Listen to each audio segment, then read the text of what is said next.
రాష్ట్రంలో ఇవాళ కాంగ్రెస్ ప్రభుత్వంలో అరాచకమైనటువంటి విచిత్రమైనటువంటి పోలీసింగ్ నడుస్తా ఉన్నది.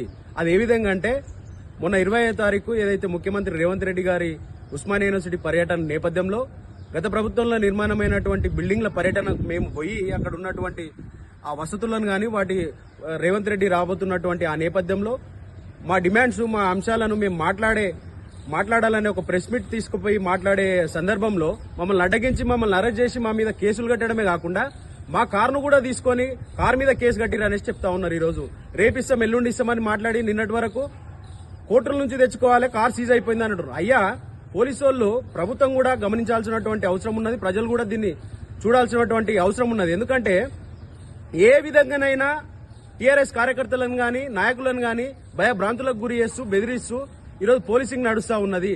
కారు ఎందుకు సీజ్ చేసిరు, మరి ఏ నిబంధనల ప్రకారం ఏ సెక్షన్ల ప్రకారం కారు సీజ్ చేసిరు అంటే నీ కారులో కేసీఆర్ బొమ్మ దొరికిందని అంటున్నారు. కేసీఆర్ బొమ్మ దొరకడం నేరమా? కేసీఆర్ బొమ్మ పెట్టుకోవడం నేరమా? అది మన బాంబా మారణాయుధమా కేసీఆర్ బొమ్మ అంటే? ఈరోజు రకరకాల పార్టీ వాళ్ళు కాంగ్రెస్ వాళ్ళు పెట్టుకుంటారు, రాహుల్ గాంధీ సోనియా గాంధీ ఫోటోలు పెట్టుకుంటారు, రేవంత్ రెడ్డి ఫోటోలు పెట్టుకుంటారు, బీజేపీ వాళ్ళు పెట్టుకుంటా ఉంటారు. మరి ఇంతమంది పెట్టుకుంటే కేవలం బీఆర్ఎస్ వాళ్ళు కేసీఆర్ ఫోటో పెట్టుకుంటే ఎట్లా సీజ్ చేస్తారు? అంటే కాంగ్రెస్ నాయకుల బండ్లు సీజు కావు, బీజేపీ వాళ్ళ సీజు కావు, కేవలం కేసీఆర్ ఫోటో పెట్టుకోవడం నేరం అన్నట్టు మా మీద కేసులు కట్టడం కాకుండా మా కార్లను కూడా సీజ్ చేసి ఈరోజు కోర్టులకు తీసుకుపోయి ఇబ్బందులు పెడతామని అంటే ఎవరిని బెదిరియాలనుకుంటున్నారు ఈ పోలీసు వాళ్ళు? ఖచ్చితంగా